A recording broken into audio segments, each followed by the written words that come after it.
निधि झा और यश कुमार मिश्रा के अचानक शादी के फैसले को लेकर गुस्से में दहाड़ उठे खेसारी लाल यादव। जी हाँ, क्यों खेसारी इन दोनों के इस फैसले से हुए गुस्सा आइए जानते हैं। तो वीडियो में आगे बढ़े उससे पहले आए वीडियो को लाइक कर ले और चैनल को सब्सक्राइब कर ले। तो चलिए बिना देरी किए वीडियो में आगे बढ़ते हैं और आप सभी को बता देते हैं। तो ये बात तो सब कोई जानता है, यश कुमार मिश्रा की पत्नी रह चुकी हैं अंजना सिंह। जी हाँ, वहीं अंजना सिंह जो अपने एक्टिंग से लाखों चाहने वाले के दिल जीत लेती हैं। लेकिन हम आपको बता दें, यहाँ एक बुरी खबर भी है। जी हाँ, अंजना सिंह और यश मिश्रा की वैवाहिक संबंध टूट चुकी है। जी हाँ, इन दोनों के बीच तलाक हो चुका है और ये दोनों हमेशा के लिए एक दूसरे से अलग भी हो चुके हैं।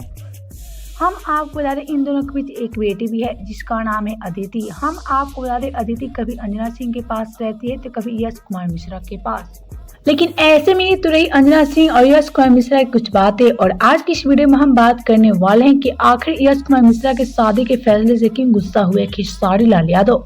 तो चलिए बिना देरी किए वीडियो में आगे बढ़ते हैं और आप सभी को बता देते हैं।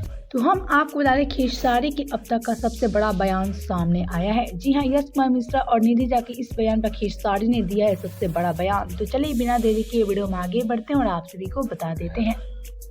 जी हाँ, खेसारी ने कहा, यश कुमार मिश्रा और निधि झा ने बड़ी गलती की है और आज अंजना पर क्या गुजरता होगा मुझसे ज्यादा कोई नहीं जान सकता। वेल, तो इन सारी बातें बोले खेसारी यश कुमार मिश्रा और निधि झा के इस फैसले को लेकर। वेल, तो आप सभी क्या कहना है खेसारी की इन सारी बातों पर बताएं हमें नीचे कमेंट बॉक्स में।